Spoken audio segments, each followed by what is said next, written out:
এরপর বলার জন্য অনুরোধ করব মেডিকেল সার্ভিস সেন্টারের পক্ষ থেকে ডক্টর বিপ্লব চন্দ্র।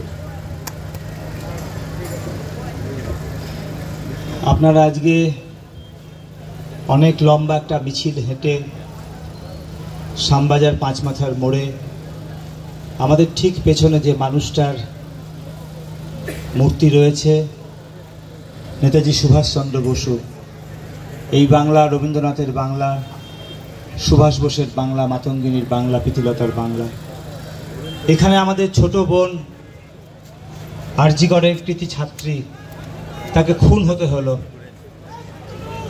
অভয়ের মায়ের যে আবেদন, সেই আবেদন যেন আমরা কেউ ভুলে না যাই।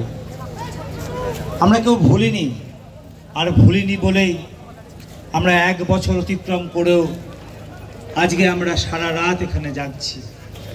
কে জানে এই এখন থেকে ভোর 4টের মধ্যে কোনো একটা সময়ে ওই ছোট মেয়েটিকে, যার অনেক উজ্জ্বল ভবিষ্যৎ ছিল, অনেক মানুষের কাছে সে পৌঁছে যেত, পরিষেবা দিত, তাকে কি নৃশংসভাবে কত কষ্ট করে খুন করা হয়েছে। কেন এমন হয়, কি তার মোটিভ, কেন খুন হলো, এটা কিন্তু আমাদের জানতে কারোর আর বাকি নেই। আজকে আমাদের রাজ্যে বা আমাদের গোটা দেশে যে পরিস্থিতিটা দাঁড়িয়েছে, এটা যেন আমরা কেউ ভুলে না যাই। আসলে দুটো পক্ষ দাঁড়িয়ে গেছে।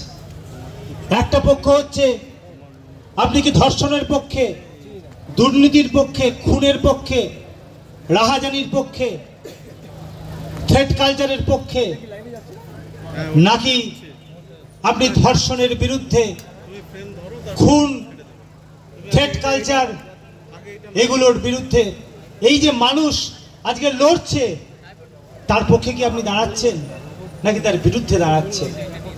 সন্দীপ ঘোষদের পক্ষে দাঁড়াচ্ছেন নাকি না তার বিরুদ্ধে গিয়ে দাঁড়াচ্ছেন? রাজ্য সরকার, কলকাতা পুলিশ, সিবিআই কার পক্ষে? এই ধর্ষকদের পক্ষে, এই অত্যাচারীদের পক্ষে দাঁড়িয়েছে। আর সাধারণ মানুষ দলমত নির্বিশেষে, নারী পুরুষ নির্বিশেষে, ধনী গরিব নির্বিশেষে কার পক্ষে দাঁড়িয়েছে? পক্ষে দাঁড়িয়েছে অভয়ের মা বাবার পক্ষে। অন্যায়ের বিরুদ্ধে যারা প্রতিবাদ করছে তাদের পক্ষে দাঁড়িয়েছে।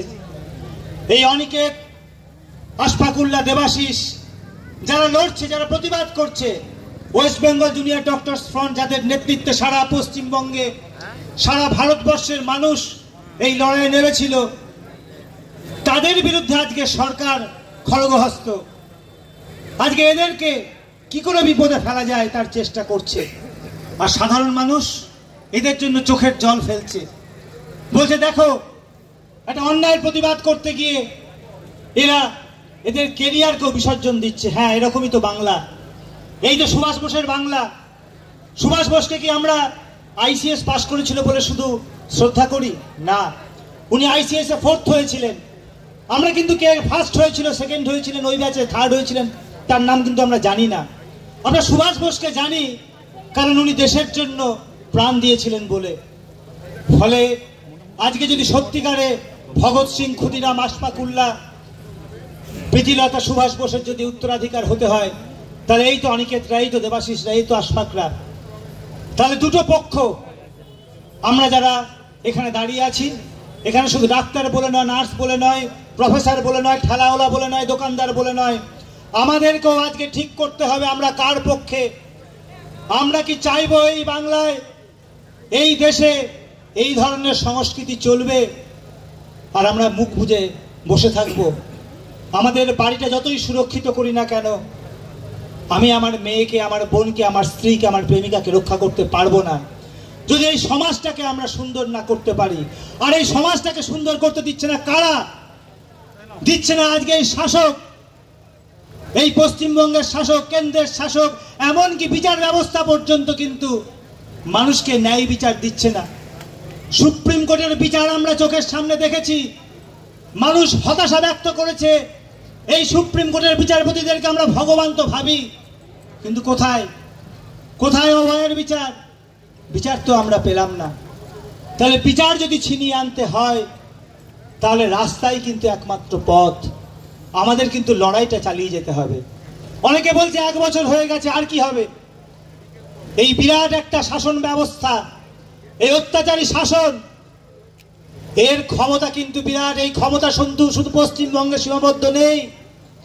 ওই সুপ্রিম কোর্ট যে সুমোটো করেছিল কাদের অঙ্গুলি হেলনে, মানুষ কি বোঝে না? সিবিআই কলকাতা পুলিশের তদন্তকে সিলমোহর দিল কাদের অঙ্গুলি হেলনে, মানুষ কি বোঝে না? তাই এত বড় শক্তির বিরুদ্ধে আমাদেরকে লড়তে হবে। তাই সমস্ত সুবুদ্ধি সম্পন্ন মানুষকে ঐক্যবদ্ধ হতে হবে। তাহলেই কিন্তু এত বড় শক্তিকে, যে বিরুদ্ধ শক্তি, যে অত্যাচারী শক্তি, তাকে আমরা রুখতে পারবো।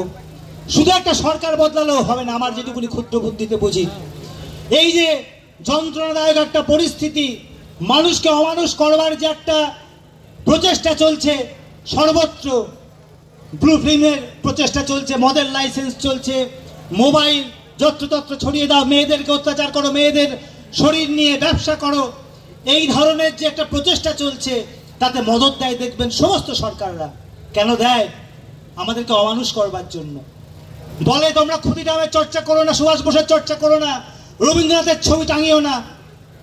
আমাদেরকে এদের পথ অনুসরণ করতে গেলে এদের সংস্কৃতি নিয়ে আমাদের চলতে হবে। আর ওই তাই শাসকদের চোখের ওপর চোখ রেখে আমাদেরকে লড়াইটা জারি রাখতে হবে। 1টা বছর কিন্তু বেশি নয়, আমাদেরকে লড়াইটা চালিয়ে যেতে হবে যতক্ষণ না পর্যন্ত ন্যায় বিচার পাচ্ছি। আর এই শাসককে পাল্টাতে গেলেও, বা যেসব শাসকরা অতীতে বা আজকে বা আগামী দিনে আসবে, তাদেরকে যদি পাল্টে একটা সুন্দর সমাজ গড়তে হয়, তাহলে আমাদেরকে আরো অনেক পথ অতিক্রম করতে হবে। তবে কিন্তু এই অভয়ার মতো ঘটনা আমরা যাতে আর ঘটতে না দিতে পারি, সেটা সুনিশ্চিত করতে পারবো। অনেকে বলছেন যে জুনিয়র ডাক্তাররা কি ঠিক পথে আন্দোলনটা পরিচালিত করেছে। আমি তাদের উদ্দেশ্যে বলবো, ভারতবর্ষ স্বাধীন হয়েছে তো অনেক বছর, অনেক বড় বড় রাজনৈতিক দল ক্ষমতায় গেছে, রাজা উজির হয়েছে। কারা এত বড় একটা আন্দোলন সংগঠিত করতে পেরেছে? কারা এত লক্ষ লক্ষ মেয়েদেরকে রাস্তায় নামাতে পেরেছে, লড়াইয়ের ঝান্ডা উঠে তুলে ধরতে পেরেছে? পারেনি।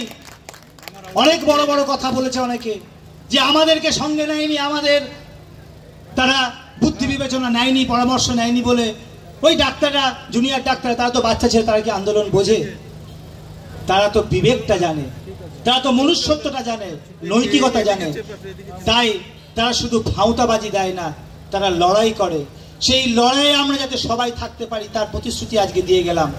আগামীকাল ঠিক এই জায়গা থেকে আমরা সবাইকে আহ্বান করছি, আমরা শোক ও শপথের রাখি বন্ধন করব। আমরা শোক ও শপথে রাখি বন্ধন করে ওই আর্জি করে ক্রাই অফ দি আওয়ারে ওখানে যাব, ওখানে শপথ নেব যে আন্দোলন আমরা ছেড়ে যাচ্ছি না, অভয়াকে আমরা ভুলিনি।